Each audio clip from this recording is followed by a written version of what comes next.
भद्रं कर्णेभिः शृणुयामदेवाः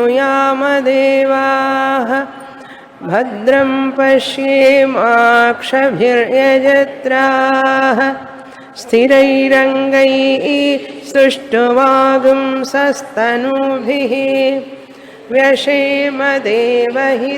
यदायुः स्वस्ति न इन्द्रो वृद्धश्रवाः स्वस्ति नः पूषा विश्ववेदाः स्वस्ति नस्तार्क्ष्यो अरिष्टनेमिः स्वस्ति नो बृहस्पतिर्दधातु ॐ शान्ति शान्ति शान्तिः। ఈరోజు అలాత శాంతి ప్రకరణానికి సారాంశం చెప్తాను. మాండూక్యోపనిషత్ 4 అధ్యాయాలుగా చెప్పబడింది.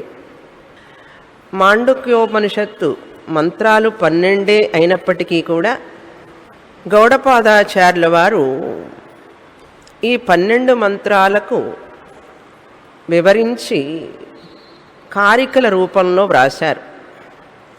మొదటి అధ్యాయానికి ఆగమ ప్రకరణమని పేరు పెట్టారు. రెండవ అధ్యాయం వైతథ్య ప్రకరణం అని పిలువబడుతుంది. మూడవ అధ్యాయం అద్వైత ప్రకరణం. 4వ అధ్యాయం అలాత శాంతి ప్రకరణం. ఆగమ ప్రకరణంలోనే మాండూక్య ఉపనిషత్తు మంత్రాలు వస్తాయి కనుక ఆ ప్రకరణం పేరు ఆగమ ప్రకరణం అని పెట్టారు గౌడపాదాచార్యుల వారు. ఆగమము అంటే వేదం, వేదం అంటే అథర్వణ వేద ఉపనిషత్తు మాండూక్యోపనిషత్తు. ఆగమము అంటే వేదం, వేదం అంటే ఇక్కడ అథర్వణ వేదం. అథర్వణ వేదంలో చెప్పబడినటువంటిది ఈ మాండూక్యోపనిషత్తు కనుక ఈ మాండూక్యోపనిషత్తుకి ఆగమము అని పేరు. ఈ ఆగమ ప్రకరణంలో ఏం చెప్పారు అన్నది మనం చూసాం. మంత్రాల ద్వారా చెప్పిన తర్వాత ఆత్మ విద్య గురించి చెప్పబడింది. తురీయ ఆత్మ స్వరూపం చెప్పబడింది ఆగమ ప్రకరణంలో. బ్రహ్మ సత్యం జగన్మిథ్య అనేవి కూడా చెప్పబడినాయి. కానీ ఆ 7వ మంత్రంలో ప్రపంచోపశమం అద్వైతం అనే 2 మాటలు తీసుకొని గౌడపాదాచార్యుల వారు 2 అధ్యాయాలు కారికల రూపంలో రాశారు. జగన్మిథ్య అనేది 2వ అధ్యాయంగా వైతథ్య ప్రకరణంలో చెప్పబడింది. బ్రహ్మమే సత్యం, అద్వైతం మరొకటి లేదు అని అద్వైత ప్రకరణంలో చెప్పబడింది. బ్రహ్మమే సత్యం. మరి రెండవది పారమార్థిక సత్యం అనేటువంటిది 2వ వస్తువు లేదు, ఒక్క బ్రహ్మ అద్వైతమే. అద్వైతం అంటే రెండవది లేనిది అని అర్థం. కనుక ఈ యొక్క వైతథ్య ప్రకరణంలో ఏం చెప్పారు అంటే ఈ జగత్తు మిథ్య అని చెప్పారు. ఎందుకని మిథ్య అని ఎలా చెప్పారంటే చూడబడేదంతా మిథ్యే, నా చేత చూడబడేటటువంటిది దృశ్య ప్రపంచం అంతా మిథ్యే, చూడబడేవాడు మాత్రమే సత్యం. అబ్జర్వర్ అంటాం, చూసేవాడు లేక తెలుసుకునేవాడు, గ్రహించేవాడు. నేనే కదా, నేనే సత్యం, నా చేత చూడబడేదంతా కూడా మిథ్యా అన్నారు. ఈ చూడబడేటటువంటి ఈ ప్రపంచం మనం లెక్కలోకి తీసుకోకూడదు. ఎందుకంటే అది పారమార్థిక సత్యం కాదు కనుక, అది వ్యావహారిక సత్యమే. దానికి స్వతస్సత్తా లేదు కనుక దాన్ని మనం లెక్కలోకి తీసుకోకూడదు. ఎలాగైతే స్వప్న పదార్థాలు మనం లెక్కలోకి తీసుకోమో, ఎన్ని చూసినా ఎంతసేపు చూసినా కళ, అవన్నీ నిజంగా మనం లెక్కలోకి తీసుకుంటామా? గౌడపాదాచార్యుల వారు ఈ ప్రపంచం కూడా మరొక కళ లాంటిది కనుక దాన్ని మనం లెక్కించవలసిన పని లేదు అన్నారు. చూస్తే చూసావు కానీ లెక్కలోకి గణనలలోకి తీసుకోకూడదు. గణనం అంటే లెక్క, గణన చేయడానికి వీలు లేదు దాన్ని. కనుక నేనే ఈ చూసేవాడిని, నేనే సత్యం, నేను శుద్ధ చైతన్యాన్ని, శుద్ధ చైతన్యమైనటువంటి తురీయ ఆత్మని నేను, ఈ చూడబడేదంతా కూడా మిథ్యా అన్నారు. చూడబడేదంతా మిథ్య అయితే మరి ఈ శరీరం సత్యమేనా అండి అని అంటే కాదు. ఈ శరీరం కూడా నీ చేత చూడబడుతున్నది కనుక ఇది కూడా మిథ్యే. ఇది చూడబడుతున్నది కదా, నీ చేత తెలుసుకొనబడుతున్నది కదా, కనుక ఇది కూడా దృశ్యంలోకే వస్తుంది కదా, కనుక ఇది కూడా ఈ ప్రపంచం కేటగిరీలోకే వెయ్యాలి అన్నారు. కనుక ప్రపంచము, శరీరము, మనస్సు సంగతి ఏమిటండి అంటే మనస్సు కూడా నువ్వు తెలుసుకుంటున్నావు కదా, నీ చేత తెలుసుకొనబడుచున్నది కదా, నీ మనస్సే. ఆనందంగా ఉన్న మనసు నీ చేత తెలుసుకొనబడుచున్నది, దుఃఖంగా ఉన్న మనసు నీ చేత తెలుసుకొనబడుచున్నది, కొంచెం ఆనందం కొంచెం దుఃఖంగా ఉన్న మనసు కూడా నీ చేత తెలుసుకొనబడుచున్నది. ఏదేదైతే నీ చేత తెలుసుకొనబడుచున్నదో అది మిథ్య, అది దృశ్యం, కనుక మనస్సు కూడా మిథ్యా. సరి ప్రపంచం మిథ్య అన్నారు, శరీరం మిథ్య అన్నారు, మనస్సు మిథ్య అన్నారు. మరి దేవుడి సంగతి ఏమిటండి అని ప్రశ్న వేస్తే దేవుడు సత్యమా అసత్యమా అని ప్రశ్న వేస్తారు. అద్వైతులమైన మనం ఏం చేస్తామంటే సమాధానం చెప్పకుండా వాళ్ళకి ప్రతి ప్రశ్న వేస్తాం, ఎదురు ప్రశ్న వేస్తాం. ఏం వేస్తాం?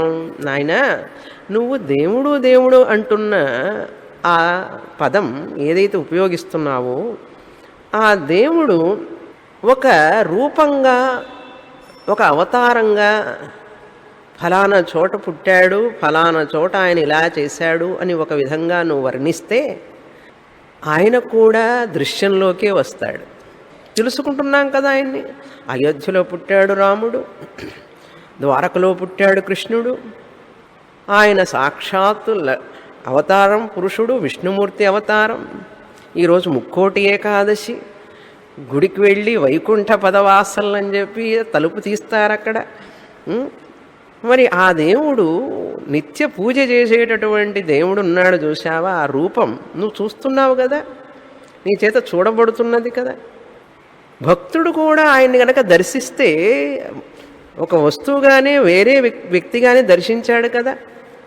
కనుక సాక్షాత్కారం పొంది, దైవ సాక్షాత్కారం పొందిన రూపం ఏదైతే ఉన్నదో, ప్రతిరోజు పూజ చేయబడుతున్న రూపం ఏదైతే ఉన్నదో, నీ చేత దీపం వెలిగించి, అగరబత్తి చూపించి, పూలమాలలు వేసి, ఎన్ని పూలు ఖర్చు పెట్టావో, ఎన్ని కొబ్బరికాయలు కొట్టావో, ఎన్నో చేశావు కదా.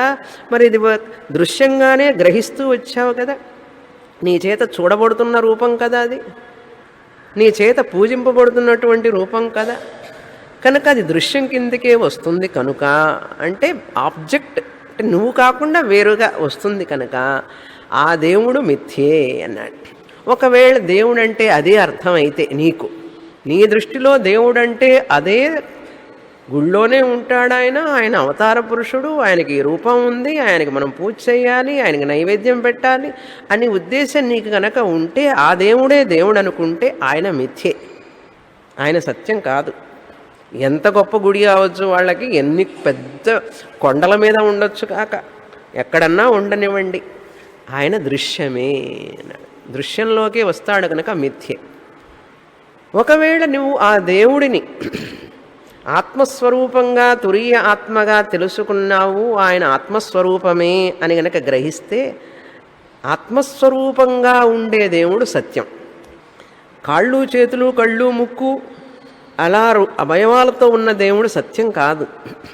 ఆత్మ చైతన్య రూపంలో నువ్వు గనక దేవుణ్ణి అనుకుంటే, దేవుణ్ణి గ్రహిస్తే, దేవుడంటే ఆత్మ చైతన్యమేనండి అన్నావనుకో, అప్పుడు నేనేం చెప్తాను?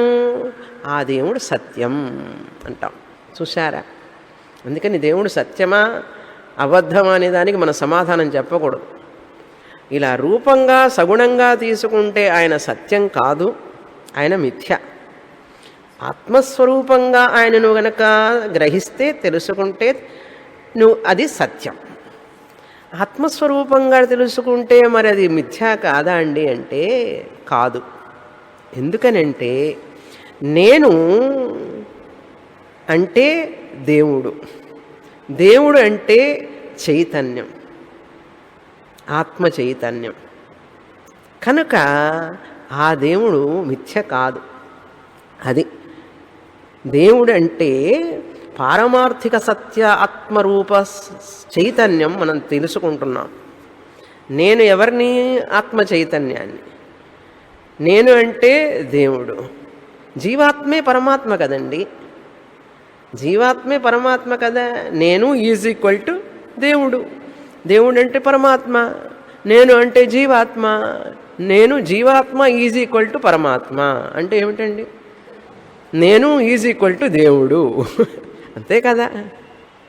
మరి ఈ పరమాత్మ ఎవరు అంటే శుద్ధ చైతన్యం, తురీయ ఆత్మ, పారమార్థిక సత్యం.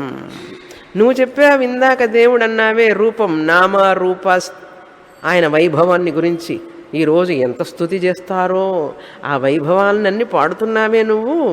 అటువంటి దేవుడు సగుణ ఈశ్వరుడు మిథ్యా. కనుక ఇప్పుడు దేవుడు సత్యమా అబద్ధమా అంటే మాట్లాడకూడదు. నువ్వు చెప్పు, సగుణమా నిర్గుణమా? సగుణం అంటే మిథ్య, నిర్గుణం అన్నావు అనుకో, నిర్గుణ బ్రహ్మ చైతన్యం అనుకో నువ్వు నా పార్టీ, అద్వైత పార్టీ. కనుక మనం నాస్తికులం కాదండి. అర్థమైందా? మనం నిజ స్వరూపాన్ని తెలుసుకుంటున్నాం, దేవుడి యొక్క నిజస్వరూపాన్ని. చాలామంది అనుకుంటారు మనకు భక్తి లేదు, మనకు ఏం పూజలు లేవు, ప్రసాదాలు లేవు, ఏమీ లేవు అనుకుంటారు. మనమే నిజమైన భక్తులం. ఎవరు చెప్పారు? కృష్ణ పరమాత్మే చెప్పాడు. జ్ఞానీతు ఆత్మైవ మే మతం అన్నాడు. జ్ఞాని నేనే అర్జున, నేనే జ్ఞాని, జ్ఞాని నేను. మాండూక్యోపనిషత్తు చదివి జ్ఞానులు ఉన్నారు చూసా, జ్ఞానాన్ని పొందిన వాళ్ళు ఉన్నారు కదా, వాళ్ళు నేను ఒకటే. చూసారా కృష్ణుడు వైకుంఠ ఏకాదశి రోజు మనకి ఎట్లాంటి వార్త చెప్పాడో. సత్యమా కాదా? ఈ శరీర దృష్టితో నేను దేవుడు ఒకటి కాదు, ఆత్మదృష్టితో నేను దేవుడు ఒక్కటే. ఎట్లాగైతే ఉంగరం చైన్ దృష్టితో ఉంగరం ఉంగరమే, చైన్ చైనే, కానీ బంగారం దృష్టితో రెండు ఒక్కటే. ఇప్పుడు బంగారం లాంటిది చైతన్యం. నేను చైతన్యమే, భగవంతుడు చైతన్యమే, కనుక మేమిద్దరము ఒక్కటే. చూశారా? ఆయన పక్కన పోయి అటు కూర్చోక్కర్లేదు మనం, నువ్వే నేను, నేనే నువ్వు. అది కనుక దృశ్య ప్రపంచం లెక్కలోకి రాదు అన్నారు. కనుక ఇప్పుడు ఎంతమంది ఉన్నారు? ఒకటే, అద్వైతం. అద్వైతమే ఉన్నది, అద్వైత చైతన్యమే. ఎవరా అద్వైత చైతన్యం? నేనే, నా నిజస్వరూపం అది. ఈ యొక్క పేరు నేను వ్యవహారం చేసే వ్యావహారిక అంతా కూడా ఇది వేషం, ఇది వేషం. కనుక మిథ్యా పదార్థాలన్నీ కూడా నన్ను ఏమీ చెయ్యలేవు. అది మిథ్యా అని చెప్పిన తర్వాత ప్రపంచం, శరీరం, మనస్సు, దేవుడు, సగుణ దేవుడు మిథ్యా అని చెప్పిన తర్వాత అద్వైత ప్రకరణంలో బ్రహ్మ సత్యం అని చెప్పారు. బ్రహ్మమే సత్యం అన్నారు. ఎలా చెప్పారంటే, ఈ నామరూపాలు ప్రపంచంలో కనపడుతున్నవన్నీ నన్ను బాధించవు, నన్ను ఏమీ చెయ్యలేవు. అవి ఆ వస్తువులు వాటిని బాధించుకుంటాయి, కానీ నా తురీయ ఆత్మస్వరూపాన్ని అవి బాధించలేవు. ఎలాగైతే తెర మీద చిత్రాలన్నీ కనపడుతూ ఉంటాయి, అగ్ని చూసినా, అగ్ని చూసినా, నీరు చూసినా, ఏది చూసినా తెరని ఏం చేయలేవు. ఎందుకంటే తెర సత్యం, ఆ చిత్రాలన్నీ మిథ్యా. అదేవిధంగా ఆత్మ మీద ఇవన్నీ కనపడుతున్నాయి, ఈ చిత్రాలు. విశ్వం దర్పణ దృశ్యమాన నగరీ, ఇవన్నీ కనపడుతున్నాయి ఆత్మ అనే తెర మీద. ఇవన్నీ ఊరికే మనకు కనపడుతున్నాయి, నిజం అనుకొని బాధపడుతున్నాం. అది నిజం కాదు, నన్ను ఏమీ చేయలేవు, చేయడానికి వీలు లేదు, అస్సలు సాధ్యం కాదు. ఎందుకని అంటే నేను సత్యం, అవి మిథ్య. ఇవన్నీ కూడా వ్యావహారిక సత్యం. భార్య, భర్త, తల్లి, తండ్రి, కొడుకు, కూతురు, ఇవన్నీ కూడా వ్యావహారిక డ్రామా లాంటివి.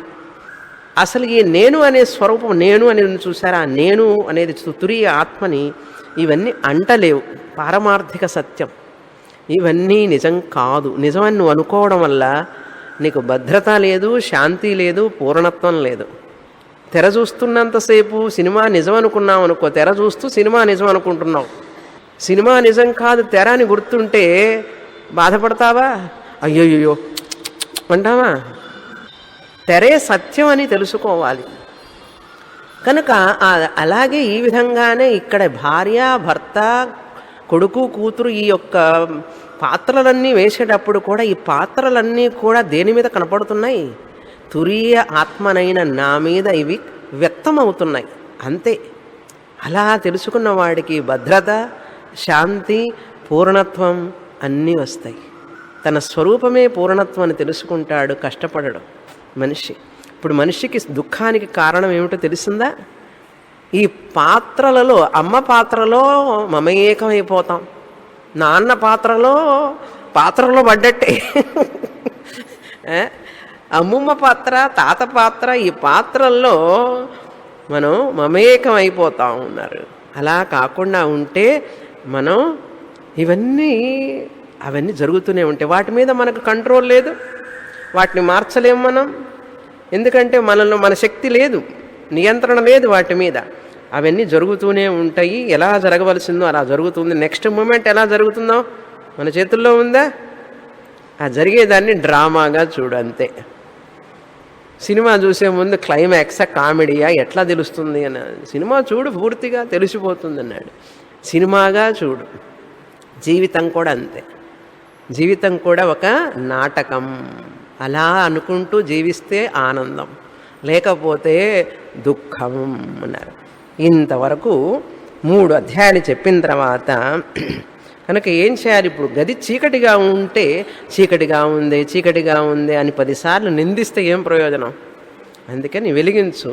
కొవ్వొత్తి వెలిగించావంటే ఆ చీకటి పారిపోతుంది. అదేవిధంగా నాకు దుఃఖం ఉంది, ఇన్ని సమస్యలు ఉన్నాయి, ఆ సమస్యలు ఉన్నాయి, ఈ సమస్యలు ఉన్నాయి, స్వామిని మీకేం సమస్యలు లేవులేండి, నాకే సమస్యలు ఉన్నాయి అని ఊరికి 10 సార్లు అంటే ఏం ప్రయోజనం? దేశం ఇట్లయిపోతుంది, అట్లయిపోతుంది అని అంటే ఏం ప్రయోజనం? అలా అనకుండా జ్ఞానాన్ని, జ్యోతిని వెలిగించుకో. వెలిగించి 10 మంది జ్ఞానాన్ని, జ్యోతిని వెలిగించు. అలా చేస్తే సమస్యలు అనేవి లేవని నీకు తెలిసిపోతుంది. కనుక సమస్యల గురించి బాధపడుతూ సమయాన్ని వృధా చేసుకోకుండా ఈ జీవిత ఆయుష్ ఉన్నంతసేపు దీన్ని సద్వినియోగం చేసుకో. శాస్త్రాన్ని చదివి బాగా అర్థం చేసుకో. వృధా చేసుకో ఒక సమయం. చాలా సమయం జరిగిపోతూ ఉన్నది, మళ్ళీ వెనక్కి రాదు. ఈ విధంగా ఆత్మబోధ, తురీయ ఆత్మ జ్ఞానాన్ని ఇచ్చేశారు. 3 అధ్యాయాల్లో అయిపోయింది అసలు. కానీ 4వ అధ్యాయంలో 100 కారికలు, 100 కారికలు రాశారు. ఇంకా 4వ అధ్యాయం ఎందుకండి అంటే పరమత ఖండనం చేయడానికి. నిరాశ, పరమత నిరాశ. ఈ 4వ అధ్యాయంలో 5 విషయాలు చెప్పబడినాయి. శాశ్వత పరిష్కారం ఒక్కటే. ఈ యొక్క అన్ని మతాలు చెప్పేటటువంటివన్నీ కూడా ఈరోజు విశిష్టాద్వైతులకు చాలా విశిష్టం. విశిష్టాద్వైతులు కదా, వైకుంఠ ఏకాదశి విశిష్టాద్వైతులకి చాలా విశిష్టం. శివరాత్రి శివభక్తులకి మహా విశిష్టం. ద్వైతం, విశిష్టాద్వైతం, అనేక మతాలు, అనేక సిద్ధాంతాలు చెప్తూ దేవుణ్ణి ఇలా అలా పూజిస్తున్నారన్నారు చూసారా, అవన్నీ కూడా తాత్కాలికమైనటువంటి మనకు ఉపశమనాన్ని కలిగించేవే కానీ శాశ్వత పరిష్కారాన్ని ఇచ్చేవి కాదు అవి. శాశ్వత పరిష్కారం అక్కడ దొరకదు, ఇక్కడ దొరుకుతుంది. అక్కడ అంటే వెనకాల గుళ్ళో దొరకదు. అక్కడ ఓన్లీ ఉపశమనమే. అక్కడ కాసేపు కళ్ళు మూసుకుంటే ప్రశాంతంగా ఉంటుంది, మళ్ళీ చెప్పులు వేసుకోగానే ప్రశాంతత ఎగిరిపోతుంది. అదే ఇక్కడికి వచ్చావనుకో, నువ్వు ప్రశాంత స్వరూపం అని తెలుసుకుంటావు. నీ ఆత్మస్వరూపాన్ని తెలుసుకుంటే ఇది పోయేది కాదు, అదైతే పోతుంది కాసేపు. ఎన్ని భజనలు చేసినా, ఎన్ని గుళ్ళకు వెళ్ళినా, ఎన్ని తీర్థయాత్రలు చేసినా, ఎన్ని నదుల్లో మునిగినా కూడా నీకు శాశ్వత పరిష్కారం దొరకదు. నీ దుఃఖం పోదు. అజ్ఞానం పోనంత వరకు నీ దుఃఖం పోదు. అట్లయితే మాకు ఈ అజ్ఞానం వస్తుందంటారా అండి అన్నాడు. రాకుండా ఎందుకుంటుంది? నువ్వు ప్రయత్నం చేస్తే కదా, సమయాన్ని ఇవ్వాలి కదా దానికి. ఉదయం, మధ్యాహ్నం, సాయంత్రం ఇదే వినాలి, ఇంకా మరేం చేయకూడదు. మరేమీ చేయక్కర్లేదు అస్సలు. అవన్నీ కాదు, నాకు శాశ్వత పరిష్కారం కావాలి, నాలో ఉన్న దుఃఖం పోవాలి అని నువ్వు నిర్ణయించుకుంటే సమయాన్ని ఇవ్వు శాస్త్రానికి. అప్పుడు నీకు ఈ యొక్క జ్ఞానం అవగతం అవుతుంది, బోధపడుతుంది. అప్పుడు నీకు దుఃఖం ఉండదు. కానీ మనం ఎంత సమయాన్ని ఇస్తున్నాం, మన మనస్సుని ఎంత కేంద్రీకరిస్తున్నాం దాని మీద, ఎంత ఇస్తే అంతే ఫలం వస్తుంది. సముద్రం దగ్గరికి వెళ్ళేటప్పుడు చిన్న బకెట్ తీసుకెళ్ళామనుకోండి, అన్ని నీళ్ళే వస్తాయి. ఒక గ్లాస్ తీసుకుపోతే గ్లాసు నీళ్ళు వస్తాయి. అదే పెద్ద బిందె తీసుకెళ్ళామంటే అన్ని నీళ్ళు వస్తాయి. ట్యాంక్ తీసుకెళ్తే పెద్ద ట్యాంక్ నీళ్ళు వస్తాయి. ఇది కూడా అంతే. మనం ఎంత సమయాన్ని ఇచ్చి, ఎంత శ్రద్ధతో, ఎంత మనస్సు పెట్టి చదివితే అంత ప్రయోజనం, అంత త్వరగా ప్రయోజనం పొందుతాం. కానీ అలా పెట్టేవాళ్ళు చాలా అరుదు. ఏవేవో కారణాలు చెప్పుకుంటారు, ఏదేదో కారణాలు చెప్పుకుంటూ కాలం వెళ్ళబుచ్చుతారు. కారణాలు చెప్తూ కాలం వెళ్ళబుచ్చుతూ ఉంటారు. అలా చెప్పకుండా, కారణాలు వెతికి వెతికి చెప్పకుండా, కాలం వెళ్ళబుచ్చకుండా, అనవసరంగా వృధాగా శాస్త్రమే పరమగమ్యం. సమయాన్ని మనసులో అనుకుంటే సరిపోదు, ప్రయత్నం ఉండాలి. మనసులో కూర్చొని ఉపనిషత్తు ఉపనిషత్తు ఉపనిషత్తు స్వామి స్వామిని అంటే రాదు. మీ పిల్లలు వాళ్ళ యొక్క టీచర్ల పేరు చెప్పుకుంటే వాళ్ళు పాస్ అయిపోతారా? పుస్తకాలన్నీ తల కింద పెట్టుకుని నిద్రపోతే పాస్ అయిపోతారా? రాత్రి బ్రవళ్ళు హార్డ్ వర్క్ చేయాలి, చదవాలి, వ్రాయాలి, కష్టం అనుకోకుండా అవన్నీ చదవాలి. చదవంగా చదవంగా గోల్డ్ మెడల్ వచ్చేస్తుంది వాళ్ళకి, వద్దన్నా వస్తుంది. అదేవిధంగా మనము చెయ్యాలి. మనము విద్యార్థులమే అనుకోవాలి. అమ్మని ముసలిదాన్ని అయిపోయినా 60 ఏళ్ల తర్వాత ఇంట్లో వాళ్ళు అంటారు, ఇంకా ఏమిటి నీకు పుస్తకాలు పెన్ను అంటారు. అన్నా సరే మనం ఏమి సిగ్గుపడవలసిన పని లేదు. అందులో చక్కగా పెన్ను పుస్తకం క్లాసుకి స్కూల్ లాగానే బ్యాగ్ ఒకటేసుకొని స్కూల్కి వచ్చినట్లే రావాలి. అలా అనుకోవాలి, మర్చిపోవాలి. అసలు నాకు ఇంత వయసు ఉంది, నేను అమ్మమ్మనని తాతయ్యనని అమ్మనని మర్చిపోవాలి. నేను స్టూడెంట్ని, విద్యార్థిని అని అనుకుంటూ రావాలి. అలా వస్తేనే మనకు ఈ విషయం బోధపడుతుంది. 5 విషయాలు చెప్పారు. ఏం చెప్పారు అంటే, ఈ 4వ అధ్యాయంలో 2 ముఖ్యంగా మనం తెలుసుకోవాల్సిన శాశ్వత పరిష్కారం రెండింటి వల్ల వస్తుంది. సర్వ ద్వైతవాద నిరాశ. అన్ని ద్వైతవాదాలని నిరాశ అంటే ఖండించాలి. అద్వైతం కాకుండా ఎవరు ఏది ఎక్కడ మాట్లాడినా సరే వాడిని ఖండించగలగాలి. అది 2 అంటే పరమత ఖండనం అని అర్థం. ఆ మతమైన పర్వాలేదు, ఈ మతమైన పర్వాలేదు, అడ్డబొట్టు పెట్టుకున్నా పర్వాలేదు, నిలువు బొట్టు పెట్టుకున్నా పర్వాలేదు, అవన్నీ పూజలకి పెట్టుకో, పూజలకి చేసుకో. కానీ జ్ఞాన విషయంలో ఒకటే సత్యం, పరమ సత్యం. అందుకని పరమత ఖండనం అంటే ఏమిటి? వాటి వలన ఆ యొక్క సిద్ధాంతాల వలన మనకు పరిష్కారం లేదు అని తెలుసుకోవాలి. 2 అద్వైత దర్శన స్థాపనం. ఈ 4వ అధ్యాయంలో ఏం చేశారు? అద్వైత దర్శన స్థాపనం చేశారు. అద్వైత దర్శనమే శాశ్వత పరిష్కారం. అంటే అద్వైత జ్ఞానం, అద్వైతం బ్రహ్మ నా నిజస్వరూపం అనే జ్ఞానమే శాశ్వత పరిష్కారం. పరమతాలన్నింటినీ ఖండించి ఈ తురియ ఆత్మే సత్యం అనే జ్ఞానాన్ని మనకు ప్రతిష్టాపన చేశారు గౌడపాదాచార్యుల వారు ఈ 4వ అధ్యాయంలో. ఆ విషయాన్ని, ఈ 2 విషయాల్ని 5 విషయాలుగా మనం చూడాలి. ఇప్పుడు మనకు ఈజీగా అర్థం కావడం కోసం 100 కారికలు, 1-2 ఎంత ఓపికగా చదువుతూ వస్తున్నారు మీరు పాపం ఎంతకాలం నుంచి. 5 విషయాలు ఏమిటి ఒక్కసారి మనం రివైజ్ చేసుకోవాలి. సారాంశం 1 నుంచి 10వ కారిక వరకు ఉపోద్ఘాతం, ఇంట్రొడక్షన్ అంటారు. ఉపోద్ఘాతము 11 నుంచి 27 వరకు పరమత నిరాశ.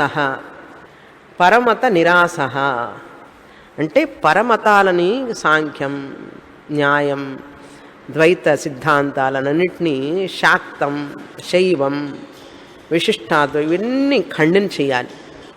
బౌద్ధం, జైనం ఇవన్నీ కూడా ఖండన చేయాలి. అది 2వ విషయం. అంటే ద్వైతవాద ఖండనం లేక పరమత నిరాశ అన్నారు. 11 నుంచి 27వ శ్లోకం కారిక వరకు. 3వ విషయం ఏంటి? 28 నుంచి 54వ కారిక వరకు వేదాంత సారః. వేదాంతంలో ఏం చెప్పబడింది, అద్వైత వేదాంతంలో ఏం చెప్పబడింది, దాని సారం. వాళ్ళందరినీ ఖండించగానే అయిపోలే, నీ ఒకరు చెప్పేది ఏమిటో చెప్పాలి కదా. అద్వైత వేదాంతాన్ని గురించి దాని సారం 28 నుంచి 54. నాలుగవ విషయం ఏం చెప్పారంటే 55 నుంచి 90వ కారిక వరకు ఈ యొక్క వేదాంతాన్ని గ్రహించడానికి, అద్వైత ఆత్మతురీయ ఆత్మజ్ఞానాన్ని పొందడానికి కావలసినటువంటి సాధనాలు చెప్పారు. ఆధ్యాత్మిక ఉన్నతికి సాధనములు అన్నారు. ఏం చెయ్యాలి, ఎలా ఉండాలి, ఎలా ఉంటే ఈ ఆత్మజ్ఞానం వస్తుంది, తనను తాను తయారు చేసుకోవాలి. 5వ విషయం 91 నుంచి 100వ కారిక వరకు ఉపసంహారం, కన్క్లూషన్ పూర్తి చేశారు. ఇప్పుడు ఒక్కొక్క విషయాన్ని మనం చూస్తాం. 1 నుంచి 10 వరకు ఉపోద్ఘాతం అని చెప్పాను కదా. నమస్కారంతో మొదలు పెడతారు. మొదట ఈశ్వర నమస్కారం, ఆది గురువుకి నమస్కారము అని అర్థం. నారాయణం పద్మభువం వశిష్టం శక్తించ తత్పుత్ర పరాశరంచ. ఈ యొక్క బోధన ఈ గురువు చెప్తే వస్తున్నది కాదు. ఇది ఈ గురువు మరొక వారి గురువు దగ్గర చదువుకున్నారు, ఆ గురువు వారి గురువు దగ్గర చదువుకున్నారు. అసలు నారాయణుడు సాక్షాత్ భగవంతుడి నుంచే వచ్చింది ఇది. వైష్ణవులకైతే నారాయణం పద్మభువం అంటాం, శైవులకైతే సదాశివ సమారంభం అంటాం. మళ్ళీ ఇదేమిటండి, నారాయణుడి నుంచి వచ్చిందంటారా, ఇప్పుడు శివుడి నుంచి వచ్చిందంటారా, సదాశివుడి నుంచి అంటారా అంటే, నాయన దేవుడు ఒక్కడే. నువ్వు ఆ యొక్క రూపంలో నువ్వు పూజిస్తున్నావు గనక నీకు నారాయణుడు అని చెప్పాను. ఆ రూపంలో ఆ భక్తుడు పూజిస్తున్నాడు గనక శివుడు అని చెప్పాను. శివుడే విష్ణువు, విష్ణువే శివుడు, భేదం లేదు కదా. ఆ విషయం తెలుసుకో అన్నారు. రిలీజియన్ వరకే, ఆచారం వరకే నామరూపాలు, కానీ వాళ్ళిద్దరూ ఒకటే సత్యం. పరమాత్ముడు భగవంతుడు ఒక్కడే, 2 రూపాలుగా వాళ్ళు కనపడ్డారు. అందుకని ఇంక అక్కడ మళ్ళీ కన్ఫ్యూషన్ కావాకు. ఓకే, నారాయణం పద్మభువం లేక సదాశివ సమారంభం. నిలువు బొట్టు అయితేనేమో ఆ నారాయణం పద్మభువం, అడ్డ విభూతి అయితేనేమో సదాశివ సమారంభం. ఈ 2 కాకుండా ఇంకేదన్నా అయితే నీ ఇష్టం, ఏమన్నా పెట్టుకో. ఓకే, తర్వాత నమస్కారం అద్వైత దర్శనానికి నమస్కారం. అద్వైత దర్శనానికి నమస్కారం ఏం చెప్పారు, అస్పర్శ యోగం గురించి చెప్పారు. ఈ యొక్క 4వ అధ్యాయంలో అస్పర్శయోగో వై నామ అని చెప్పారు. అద్వైత దర్శనం అనేది అస్పర్శ యోగము అన్నారు. అస్పర్శము అంటే అసంగ ఆత్మ, స్పర్శించనిది, దేనితో స్పర్శ లేనటువంటిది అసంగ ఆత్మనే అస్పర్శ అంటారు. యోగము అంటే జ్ఞానము, అస్పర్శ యోగము అంటే అసంగ ఆత్మ జ్ఞానము అని అర్థం. ఉపోద్ఘాతంలో ఇవన్నీ చెప్పారు. ప్రార్థనతో మొదలైంది. ప్రార్థన కూడా ఈశ్వరుడు ప్రార్థన, తర్వాత శాస్త్రానికి అద్వైత విద్యకి నమస్కారం. నమస్కారం మహిమకి, ఈ అద్వైత విద్య మహిమకి కూడా నమస్కారం చేశారు ఆయన. ఈ ఆత్మ విద్య గొప్పతనం చెప్తారు ఆ ఉపోద్ఘాతంలో. మహిమ, గొప్పతనం, మహిమని ఎలా చెప్పారంటే ఉపోద్ఘాతంలో 1 నుంచి 10 కారికల్లో ఈ అద్వైత జ్ఞానం, దీన్ని అవివాద దర్శనం అంటాం. అవివాద అంటే మనం ఎవరితో వాదం చెయ్యం. పరస్పరం విరుద్ధంతే తైరయం న విరుధ్యతే. వాళ్ళు విరుద్ధంగా మాట్లాడుకుంటారు ఒకళ్ళకొకళ్ళు, మనం ఎవరికి విరుద్ధం కాదు. అవివాద దర్శనం, మనం వివాదం చెయ్యం, పోట్లాటకు వెళ్ళం. అది సంగతి. ఎవరితోనూ మనం పోట్లాట పెట్టుకోం, వివాదం చెయ్యం, ఆర్గ్యుమెంట్ చెయ్యం. వాళ్ళందరూ ఏం చేస్తున్నారండి అంటే, వాళ్ళు ఏం చేస్తున్నారు, అందరూ ఈ సృష్టి గురించి మాట్లాడుతున్నారు. ఈ సృష్టి గురించి మాట్లాడుతున్నారు. ప్రపంచం ఎలా వచ్చింది, ముందు ప్రపంచం కనపడుతోంది కదండి ప్రతి వాళ్ళకి. ఇదే సబ్జెక్ట్, టాపిక్ అన్నమాట. ప్రపంచం ఎలా వచ్చింది, ఎందుకు వచ్చింది, వచ్చిందేదో వచ్చింది. మొదటి ప్రశ్నే ప్రపంచం ఎలా వచ్చింది. ఎలా వచ్చింది ఇదంతా, ఈ ప్రశ్న అందరికీ ఉన్నది. అన్ని మతాల వాళ్ళకి, అన్ని సిద్ధాంతాల వాళ్ళకి ఇదే ప్రశ్న, ప్రపంచం ఎలా వచ్చింది. రెండవ ప్రశ్న, ప్రపంచం ఎందుకు వచ్చింది, ఈ సృష్టి, ఈ ప్రపంచం అంతా ఎందుకు వచ్చింది.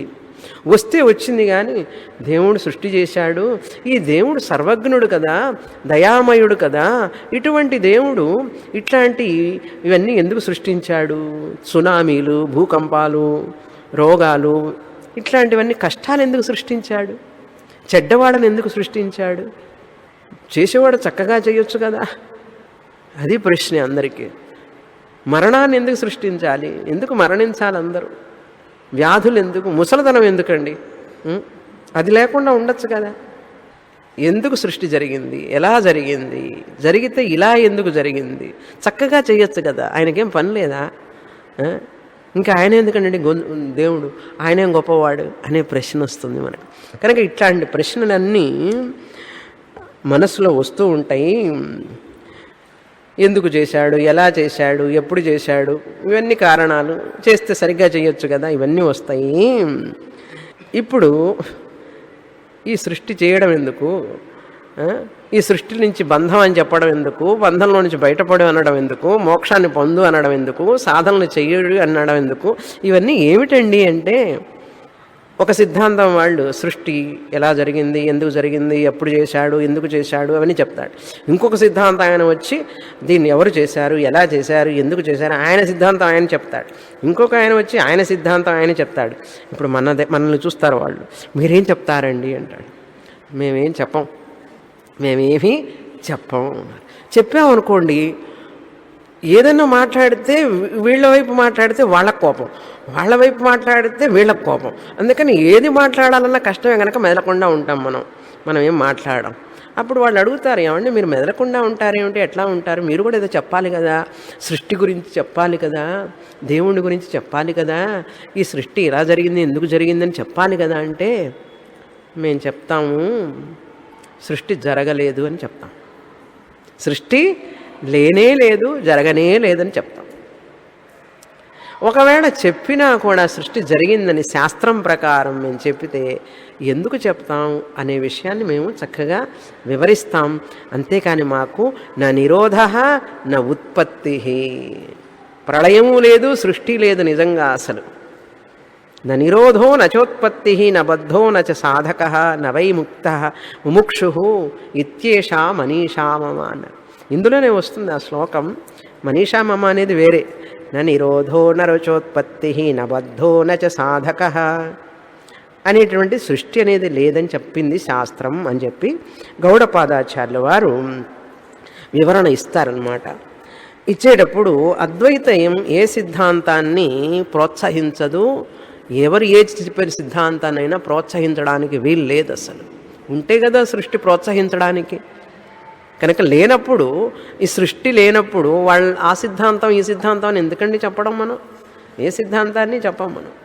కనుక మనం కూడా ఈ యొక్క అద్వైత వాదం, దీన్ని అభివాద దర్శనం అన్నాం. అందుకని అభివాదం అంటే మనం ఎవరితోనూ వాదము చెయ్యము.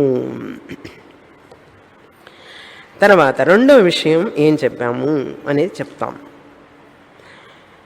11 నుంచి 27వ కారిక వరకు ఇదంతా ఉపోద్ఘాతం అండి. ఇంతవరకు ఉపోద్ఘాతం 1 నుంచి 10 వరకు. రెండో విషయం 11 నుంచి 27 పరమత ఖండనం, అంటే ఇతర మతాలు, ద్వైత మత నిరాస అన్నాం. ఇందులో 3 మతాలు ముఖ్యంగా తీసుకున్నారు గౌడపాదాచార్యుల వారు.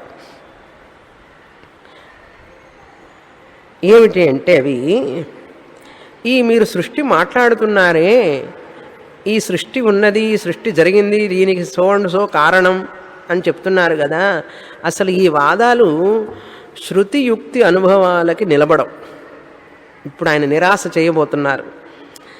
ఈ యొక్క మతాలన్నీ కూడా ఈ సృష్టి జరిగిందంటున్నారు, ఈ సృష్టికి ఫలానాది కారణం, ఇది కారణం చెప్తున్నారు కదా మీరు ఈ చెప్పేది శృతి ద్వారా చూసినా నిలబడదు, దోషం ఉంది అందులో. అనుభవ ద్వారా చూసినా కూడా అందులో దోషం ఉన్నది. యుక్తి ద్వారా అంటే లాజిక్గా చూసినా కూడా మీ సృష్టివాదంలో దోషం ఉన్నది. కనుక శృతి యుక్తి అనుభవం ఏ దృష్టితో చూసినా కూడా నీ యొక్క సిద్ధాంతంలో, సృష్టి సిద్ధాంతంలో దోషం ఉండనే ఉన్నది అన్నాడు. ఇప్పుడు సాంఖ్య దర్శనం ఏం చెప్పింది, దాంట్లో దోషం ఏంటి చూస్తాం. సాంఖ్యులు 2-3 దర్శనాలు తీసుకున్నారు మెయిన్గా. సాంఖ్య దర్శనం, ద్వైత దర్శనం, బౌద్ధ దర్శనం. ఈ 3 దర్శనాల్లో ఏం చెప్పబడిందంటే, సాంఖ్యుడు ఏం చెప్తాడంటే అనాది ప్రకృతి సృష్టికి కారణం అన్నాడు. అనాది ప్రకృతే సృష్టికి కారణం. ఇప్పుడు దీన్ని మనం ఖండించాలి. సృష్టికి ప్రకృతే కారణమైతే అది అనాది ప్రకృతి కారణం అంటున్నావే, శృతి విరోధం అన్నారు. శృతి విరోధం. ఎందుకంటే శృతి ఏం చెప్తుందంటే బ్రహ్మయే సృష్టికి కారణం అన్నది. యతో వా ఇమాని భూతాని జాయంతే, తైత్రయోపనిషత్తులో ఈ సృష్టి అంతా కూడా ఆత్మస్వరూపమైన బ్రహ్మ నుంచే వచ్చింది అంటున్నది. నువ్వేం చెప్తున్నావు సాంఖ్యుడివి, ప్రకృతి అనాది ప్రకృతి నుంచి వచ్చింది అంటున్నావు. అప్పుడు నువ్వు చెప్పేది శృతి విరుద్ధమా కాదా? తైత్రీయోపనిషత్తు ఏం చెప్పింది? బ్రహ్మ నుంచి వచ్చిందని చెప్పింది. తురియ ఆత్మ నుంచి సృష్టి వచ్చిందని చెప్పింది కదా. ఇందాక సృష్టి లేదన్నారు కదండి, మళ్ళీ ఇప్పుడు ఉందంటారేందండి. ఉన్నట్లుగా శృతి కాసేపు ఒప్పుకుంటుంది, అట్లా అధ్యారోపం కదా. తర్వాత అపవాదం చేస్తాం, ముందు చెప్తాం ఊరికే. కనుక ఈ ఇందులో శృతి విరుద్ధం మొదటిది. అనుభవ విరుద్ధం కూడా. అనుభవ విరుద్ధం ఎలా అంటే, ఇప్పుడు మనం చెట్టుకు కారణం విత్తనం అంటున్నాం కదా. ఇప్పుడు విత్తనానికి కారణం చెట్టు. ఇప్పుడు చెట్టు ముందా విత్తనం ముందా? చూసారా? నువ్వు ప్రకృతి కారణం అంటున్నావు కదా ఈ సృష్టికి. ఇప్పుడు అనుభవంలో మనం అనాది ప్రకృతి అన్నావు నువ్వు, మొదలు లేనటువంటి ప్రకృతి. అనాది అంటే ఆది లేనటువంటి ప్రకృతి కారణం అన్నావు జగత్తుకి, సాంఖ్యుడు అన్నాడు. అలా అంటే నువ్వు ఇప్పుడు ఈ యొక్క విత్తనం చెట్టు, విత్తనం అనాదియా అంటే దానికి ఆది లేదా అస్సలు అంటే ఉన్నది, చెట్టు నుంచి వచ్చింది, అది పుట్టింది. కాదు కాదు చెట్టు ఆది అన్నాడు. చెట్టు ఎక్కడి నుంచి వచ్చింది? విత్తనం నుంచి వచ్చింది. కనుక ఆది లేదు అనకలవా, దానికి మొదలు ఉన్నది కదా, మొదలనేది ఉన్నది కదా. కనుక మన అనుభవంలో అనాది ప్రకృతి నుంచి సృష్టి రావడం అనేది లేదు. అనాది కారణమైనది అనాది కావడానికి వీల్లేదు. విత్తనం కారణం అన్నావు కదా, అది అనాది కాదు, ఆది లేనటువంటిది కాదు, అది ఆది ఉన్నది. దానికి ఒక చెట్టు నుంచి వచ్చింది, అది ఆది ఉన్నది. అదేవిధంగా ప్రకృతి అనాది కావడానికి వీలు లేదు, అది కనుక కారణం అయితే. కనుక అనుభవ విరుద్ధం. ఇప్పుడు మనం ఉన్నాం, మనం అనాదే, మనకు ఆది లేదు, ఉన్నది, డేట్ ఆఫ్ బర్త్ ఉంది కదా. మనకు కారణం తల్లిదండ్రులు, వాళ్ళు అనాదియా, వాళ్ళకి ఆది ఉన్నది. అవునా? ఆది ఉన్నదానికి అంతం ఉంటుంది, ఆది ఉన్నదానికి అంతం ఉంటుంది. కనుక ఈ దోషం ఉంది. అనాది కారణం అని మనం ఎక్కడా చూడడం లేదు. కారణం అయినటువంటిది అనాది అనేటువంటిది మనం ఎక్కడా చూడడం లేదు. కనుక ప్రకృతి అనాది కారణం అంటే అనుభవ విరుద్ధం అన్నారు. యుక్తిపరంగా కూడా ఇది విరుద్ధమే అన్నారు. ఏమిటి యుక్తిపరంగా అంటే, కారణం అనేది మారుతుంది. అది కార్యంగా ప్రపంచంగా మారాలి అంటే కారణం మారాలి. పాలు మారితేనే పెరుగు అవుతుంది, మారకుండా పెరుగు కాలేదు. కనుక కారణం కార్యంగా మారుతుంది. ప్రకృతే కనుక కారణం అంటే అది మారుతుంది. యత్ యత్ కారణం తత్ తత్ వికారం అన్నారు. ఏదైతే కారణం అంటున్నావో అది వికారం, అది మారుతుంది. ఎందుకని? అస్థి జాయతే వర్ధతే విపరిణమతే అపక్షీయతే వినశ్యతే. జాయతే పుట్టింది అన్నాం అనుకో, అది మారుతుంది. ప్రకృతి మారుతుంది. అప్పుడు అనాది ఎట్లవుతుంది? మారేది. మారింది అంటే వికారాన్ని పొందుతుంది. వికారాన్ని పొందింది అంటే అది నశిస్తుంది.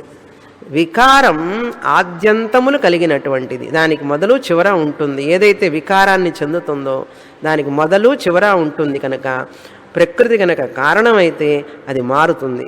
అది మారితే దానికి అంతం ఉంటుంది. అంతం ఉన్నదాన్ని నువ్వు అనాది అనలేవు కదా. కనుక ఆది అంతములు ఉన్నటువంటిది అనాది ఎట్లవుతుంది? కారణం అంటే అనాది అని చెప్పడానికి లేదు. అనాది అన్నావంటే కారణం కావడానికి వీల్లేదు. కనుక నీ సిద్ధాంతం యుక్తిపరంగా కూడా నశించిపోయింది. దోషం ఉంది అందులో అన్నాడు. శృతి యుక్తి అనుభవపూర్వకంగా సాంఖ్యాన్ని ఖండన చేశాం. తర్వాత ద్వైత దర్శనాన్ని కూడా ఖండన చేస్తున్నారు. ఈ ద్వైతులు ఏమంటారు? పూర్వమీమాంసకులు ద్వైతులు వీళ్ళు ఏమంటారంటే కర్మ వల్లనే ఈ సృష్టి వచ్చింది అంటారు. కర్మ వలననే ఈ సృష్టి జరిగింది. పుణ్య పాప కర్మలు చేయడం వల్ల ఈ సృష్టి అంతా వచ్చింది, జీవరాశులన్నీ పుట్టినాయి, జీవులందరూ పుట్టారు అన్నాడు. ఇప్పుడు మనం అడుగుతాం వాడని కూడా, కర్మ ముందు వచ్చిందా జీవుడు ముందు వచ్చాడా? లేదు, జీవులే ముందు వచ్చారండి అన్నారు. ఎలా వచ్చారు కర్మ లేకుండా? లేదు లేదు, కర్మే ముందు వచ్చింది అన్నాడు. అప్పుడు కర్మ ఎట్లా వచ్చింది జీవుడు లేకుండా? కనుక దోషం వస్తుంది. లేదండి, ఇద్దరు కలిసి ఒకేసారి వచ్చారంట. అప్పుడు పరస్పర ఆశ్రయ దోషం వస్తుంది. పరస్పర ఆశ్రయ దోషం వస్తుంది. ఒకళ్ళ మీద ఒకళ్ళు ఆధారపడి, కర్మ మీద జీవుడు, జీవుడి మీద కర్మ ఆధారపడి ఇద్దరు ఒకేసారి వచ్చారంటే అది పరస్పర ఆశ్రయ దోష. నేను అప్పిస్తే నువ్వు తీసుకోవాలి, నువ్వు అప్పిస్తే నేను తీసుకోవాలి. ఇద్దరు, నీకు నేను అప్పిస్తాను, నువ్వు నాకు అప్పివు. అది జరుగుతుందా? దోషం కదా అది. కనుక అది జరగడానికి లేదు. రెండవది ఏంటి? రెండో విషయం అంటే లేదు లేదు, ఇది ప్రవాహంగా వస్తున్నది ఒక గొలుసులాగా అన్నారు. గొలుసు అంటే దానికి చైన్ లాగా వస్తుంది అన్నారు. అప్పుడు చైన్ అంటే దానికి మొదలెక్కడ? చైన్ అన్నాం అనుకో, ఒక ప్రవాహంలాగా గొలుసులాగా అది సైకిల్గా వస్తుందంటే దానికి మొదలే లేదే. అప్పుడు ఇంకా సృష్టి జరిగిందని ఎట్లా చెప్తావు? మొదలే లేదు దానికి. కనుక అది కూడా పొసగదు అన్నాం. గొలుసుకు మొదలు లేదు కదా. మొదలు ఎక్కడండి గొలుసుకి? మీరు మెడలో వేసుకున్న గొలుసుకి మొదలు ఎక్కడ? అందుకే అది గొలుసు అంతా ఓకే. అదే విధంగా ఇక్కడ కూడా ప్రకృతే కారణం అని చెప్పి అనడానికి కర్మే కారణం అనడానికి వీల్లేదు. ఇప్పుడు అంతం లేదనుకోండి, ఒకవేళ ఈ సృష్టి కర్మ వలన వచ్చింది, ఈ కర్మ వలన జీవులందరూ పుట్టారు అని అన్నామనుకో, నిజంగానే పుట్టారనుకోండి, వాళ్ళకి అంతం లేదు కదా. అంతం లేకపోతే ఏమవుతుందంటే అనిర్మోక్ష ప్రసంగం, ఇంకా మోక్షం పొందడానికి వీల్లేదు. పుట్టావా నువ్వు ఎప్పుడూ జీవుడు జన్మ తీసుకుంటూనే ఉండాలి. ఇంకా ఎందుకంటే కర్మ ఉంది కదా, నీకు జన్మ ఉంటుంది. జన్మ వచ్చింది కాబట్టి కర్మ ఉంటుంది. ఎంతకాలం అండి అన్నాడు. ఎంతకాలం ఏమిటి? వచ్చినంతకాలం. ఇంకా మోక్షం పొందే ప్రశ్నే లేదు. ఎందుకంటే కర్మాజన్మ కర్మాజన్మ కర్మాజన్మ సృష్టి జరుగుతూనే ఉంటుంది కదా. జరుగుతూ ఉన్నంతసేపు ఇంకా మాండుక్యోపనిషత్తు క్లాసుకు పోయి ఏం ప్రయోజనం? ఒకడికి పోయినా కూడా నీ కర్మ వెంట వాడుతూనే ఉంటుంది కదా. మళ్ళీ నువ్వు పుడతావు కదా. ఊరికే ఆవిడ చెప్తారు ఏదో జన్మ లేదు జన్మ లేదు, కర్మలన్నీ నశిస్తే అంటారు. కర్మలు నశించవు, ఏమి నశించవు. కర్మలు ఎప్పుడూ ఉంటాయి, మళ్ళీ పుడతావు. అందుకని అక్కడికి పోవాక రేపు వచ్చే క్లాస్ నుంచి ఈ ఉపనిషత్తు చదివావు కానీ నెక్స్ట్ ఉపనిషత్తుకి వెళ్ళవాక. ద్వైతులండి వాళ్ళు అలా చెప్తారు.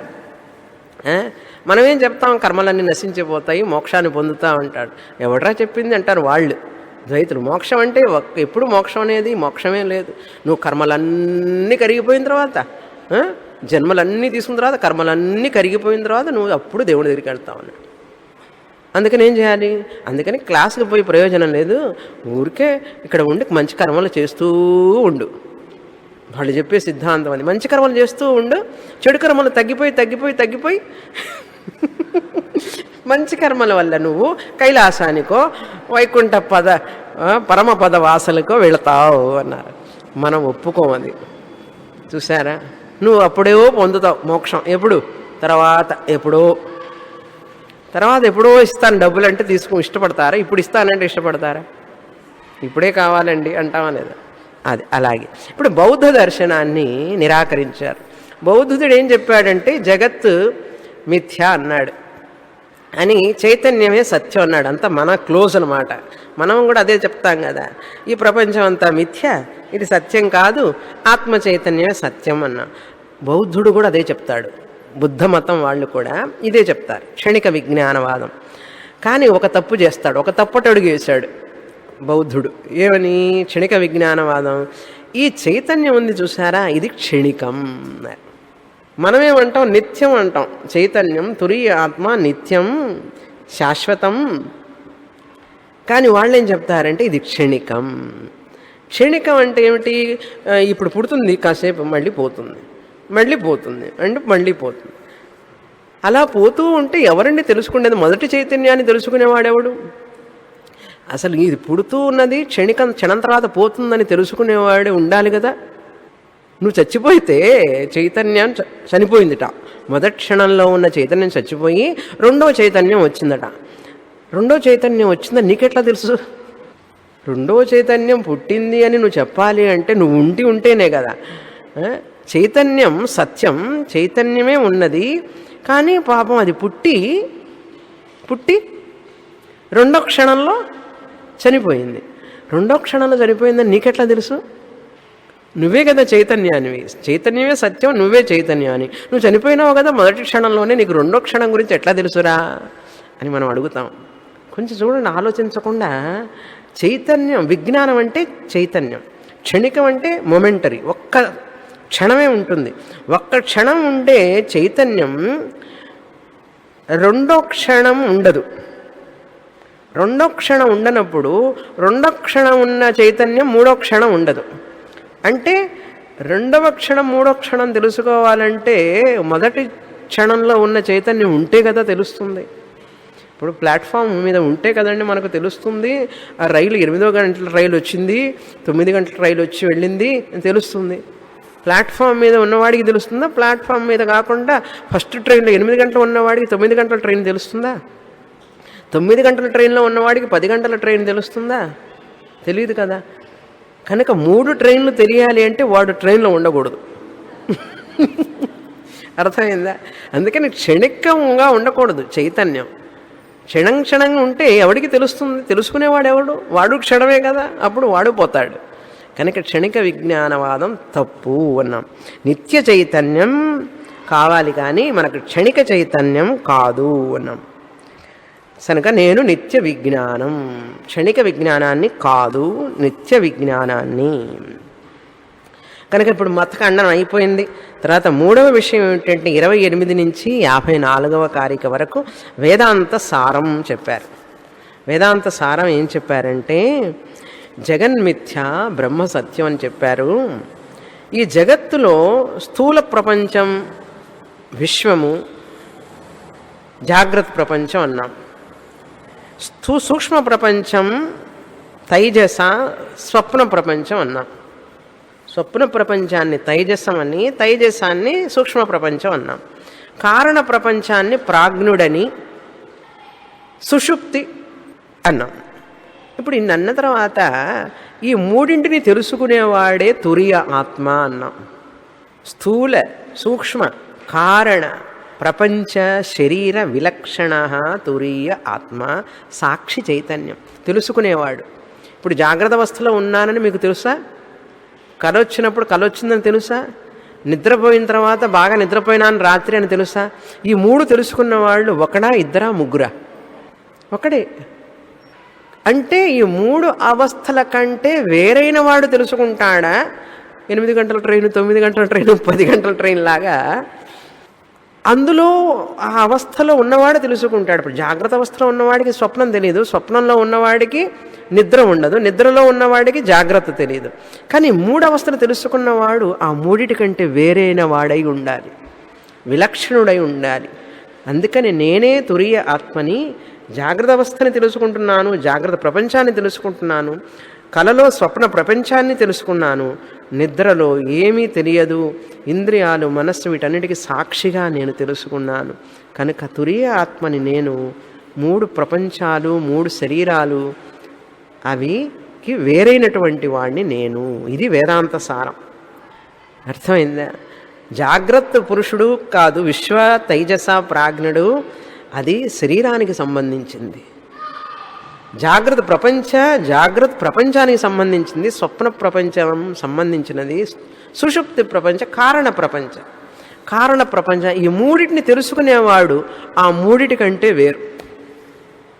ఇప్పుడు మీరు తెలుసుకుంటున్నారు కదా పుష్పాన్ని, నేను తెలుసుకునే దానికంటే వేరైన వాడినే తెలుసుకునేదాన్నే. ఇప్పుడు కుక్కను పట్టుకొని వెళుతూ ఉన్నాడు, ఆ కుక్కతో పాటు వెళుతున్నాడు. ఆ కుక్క వేరు, ఆయన వేరు. ఆయన కుక్క నేను ఒకటి కాదు కదా, అది వేరు కదా. అలా ఏదైతే నేను తెలుసుకుంటానో దానికంటే నేను వేరు. అవునా?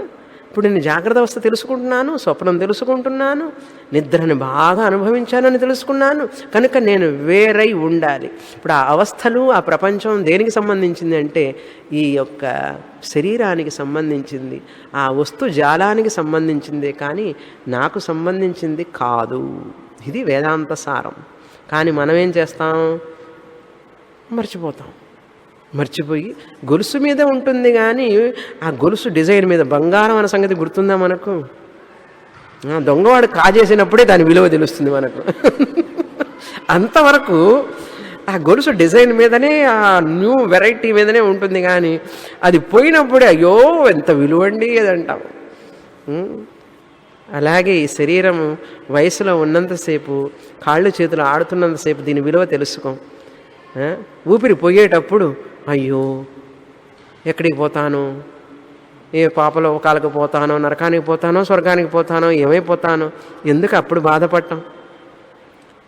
అప్పుడు బాధపడాల్సిన అవసరం ఏంటి? ఇప్పుడే కనుక వింటే బాధ ఉండదు కదా. కనుక ఈ వేదాంత సారాన్ని తెలుసుకో. ఇక్కడ అలాత దృష్టాంతాన్ని చెప్పారు ఆయన. ఏం చెప్పారు? ఎట్లాగైతే అగరబత్తి 3 లక్షణాలు చెప్పారు, అది కారణం. అలా తిప్పుతూ ఉంటే దాని నుంచి సర్కిల్స్ వస్తూ ఉంటాయి, రకరకాల డిజైన్లు వస్తాయి. అగరబత్తిని తిప్పామనుకోండి, దీపావళి అప్పుడు కాకర పువ్వొత్తును కూడా తిప్పితే వస్తాయి కదా, అది కారణం. దాని నుంచి వచ్చేవన్నీ కూడా ఆ యొక్క నిప్పు రవ్వలు లాంటివి కార్యం. Point number 1. అలాతం.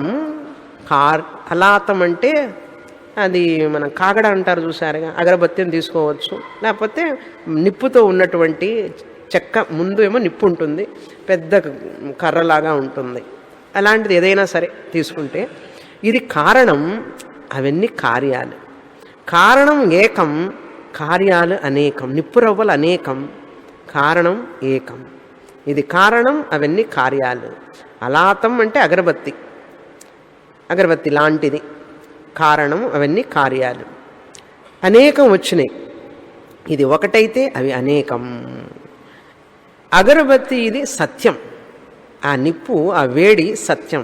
దాని నుంచి వచ్చేటటువంటి ప్యాటర్న్స్ ఉంటాయి చూసారా, తీగలు, రకరకాల చక్రం, అన్ని రకరకాల షేపుల్లో వస్తూ ఉంటాయి, అవన్నీ సత్యం కాదు, అవన్నీ మిథ్య.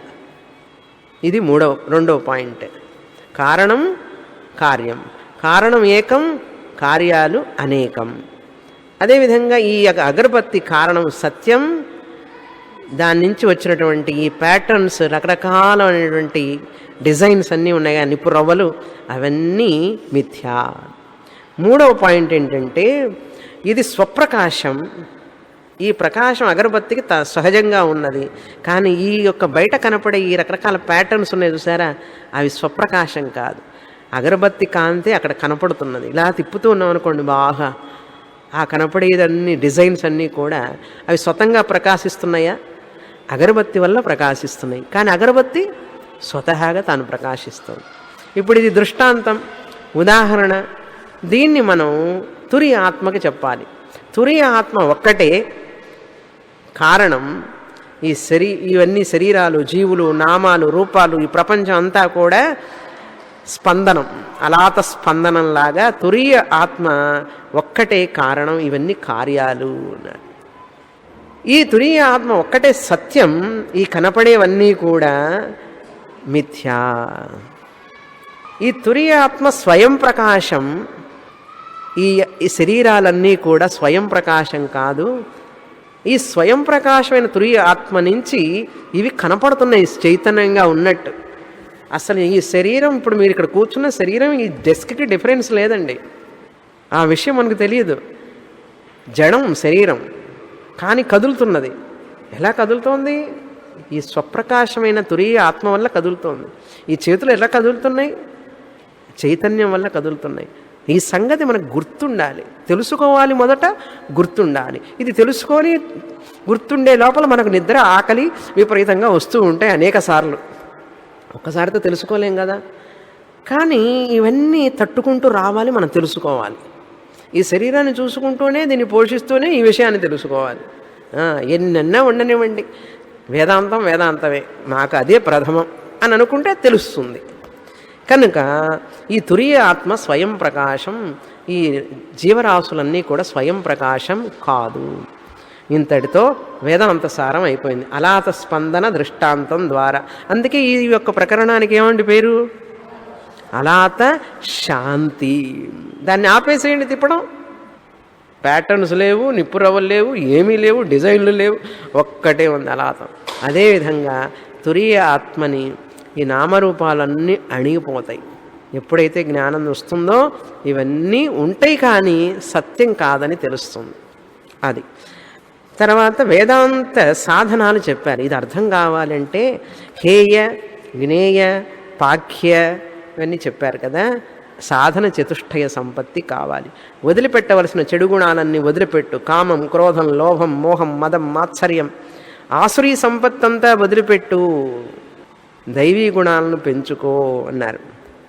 హేయం, ఆప్యం అంటే పొందవలసినటువంటి దైవ గుణాలని పొందించుకో అని. శ్రద్ధ, భక్తి, వినయం, శాస్త్రం మీద ప్రమాణ బుద్ధి ఇవన్నీ కావాలి. ఎంతో శ్రద్ధ కావాలి, ఎంతో వినాలి, ఎంతో చదవాలి. ఇదంతా ఆప్యం. వదలవలసినవన్నీ వదలాలి. ఇది సాధన చతుష్టయ సంపత్తి. పాక్యం అంటే ఏమిటి? బాగా నేను ఈ యొక్క స్వరూపాన్ని తెలుసుకోవాలి అంటారు. అంటే వదలవలసినవన్నీ వదిలితే పాక్యం అంటే ఏమిటి? వైరాగ్యం కావాలి మనిషికి. అది వచ్చినప్పుడే అన్నారు. లేకపోతే ఏమవుతుంది అన్నారు. ఏమవుతుంది? దిగులు, చింత, జరిగిపోయిన దాని గురించి రిగ్రెట్, జరగవలసిన దాని గురించి యాంగ్జైటీ, ఈ రెండు ఉంటాయి. ఇంకేమిట్రా ఉన్నాయి? ఆస్తి అంటే భూతకాలంలో జరిగిన వాటి గురించి ఏమో చింత, దిగులు, ఎందుకు చేశాను, అట్లా చేశాను, ఇట్లా చేశాను. జరగబోయే దాని గురించి అమ్మో ఏమవుతుంది ఏమవుతుందని ఒకటే కలవరం. కనుక పాక్యం అంటే బాగా ఉడకబెట్టడం అనమాట. పరిపక్వత రావాలి మనిషికి. బాగా అంత సీడ్, ఫ్రైడ్ సీడ్ లాగా. పాక్యం అంటే ఫ్రైడ్ సీడ్ లాగా అనమాట. వేయించాలి బాగా. ఏమిటి? ఇమోషనల్ ప్రాబ్లమ్స్ లేకుండా ఉంటాయి. ఆ రిగ్రెట్ ఇవన్నీ ఉండవు. ఈ మానసికమైనటువంటి వ్యధలన్నీ పోయి మానసికమైనటువంటి ఈ ప్రతిక్రియ, మనుషుల మీద పగ తీర్చుకోవాలి, అది చేయాలి, కోపం, తాపం ఇట్లాంటివన్నీ పోతాయి మనుషులు. అవన్నీ మంచిది కాదు మనిషికి, అసలు శాంతినివ్వవు. ఇది అయిన తర్వాత వేదాంత సారం 91 నుంచి సాధనాలు చెప్పిన తర్వాత 91 నుంచి 100 వరకు ఈ తురీయ ఆత్మని తెలుసుకుంటే జీవితంలో దేనికోసం అయితే మనం పాకులాడుతున్నామో, ప్రయత్నిస్తున్నామో, భద్రత, శాంతి, ఆనందం, వీటి కోసం కదా ప్రయత్నిస్తున్నాం. అవన్నీ లభిస్తాయి ఇందులోనే, కష్టపడకుండా. వాటి కోసం నువ్వు పోయినా కూడా సుఖం లేదు. కానీ ఇక్కడే అవి నీకు ప్రాథమిక కోరికలు అయినటువంటి భద్రత, శాంతి, పూర్ణత అన్నీ లభిస్తాయి ఇక్కడే అని ఈ మాండూక్యోపనిషత్ తురీయ జ్ఞానం విషయాన్ని గురించి మనకు బోధించింది. దానికి ఇది సహాయపడుతుంది ఈ యొక్క ఉపనిషత్తు అని చెప్పి చివరిగా నమస్కారం చేస్తున్నారు. ఆ జ్ఞానానికే, తురీయ ఆత్మకే నమస్కారం చేస్తూ ముగించారు. చివర చెప్పినటువంటి ఒక శ్లోకం మళ్ళీ చెప్తాను. శకునీనామివ ఆకాశే, పక్షి ఆకాశంలో పోయితే దాని అడుగు జాడలు ఎట్లా తెలియవో, శకునీనామివ ఆకాశే జలే వారి చరస్యచ పదం యథాన దృశ్యేత తథా జ్ఞానవతాం గతి. పక్షి జాడలు తెలియవు, ఆకాశంలో పోయిన పక్షి జాడలు. జ్ఞానులు కూడా తెలుసుకోవడం కష్టం. వారి యొక్క జీవన శైలి ఏమిటని తెలుసుకోవడం కష్టం. జలే వారి చరస్యచ, జలంలో పోయి ఆ జీవరాశి అడుగులు కూడా గ్రహించలేవు. అదేవిధంగా తథా యథా పదం న దృశ్యేత, వాటి అడుగులు ఎలా తెలియవో జ్ఞానవతాం గతి తథా, జ్ఞానవంతులైనటువంటి వాళ్ళ యొక్క గతి కూడా, వారి యొక్క మూమెంట్ కూడా మనకు తెలియదు. చాలా నిగూఢమైనటువంటిది అది అని చెప్పారు. శకునీనామివ ఆకాశే జలే వారి చరస్య చ పదం యథాన దృశ్యేత తథా జ్ఞానవతాం గతి. చక్కని శ్లోకం శంకరాచార్యుల వారు స్మృతి నుంచి తీసుకొని మనకు ఉదాహరణగా చెప్పారు ఇక్కడ. ఇంతటితో మాండూక్యోపనిషత్తు 4వ అధ్యాయం పూర్తయింది. మాండూక్యోపనిషత్తు పూర్తయింది. పూర్ణమదః పూర్ణమిదం పూర్ణాత్ పూర్ణముదచ్యతే పూర్ణస్య పూర్ణమాదాయ పూర్ణమేవావశిష్యతే. ఓం శాంతి శాంతి శాంతి. హరి ఓం. శ్రీ గురుభ్యో నమః. హరి ఓం.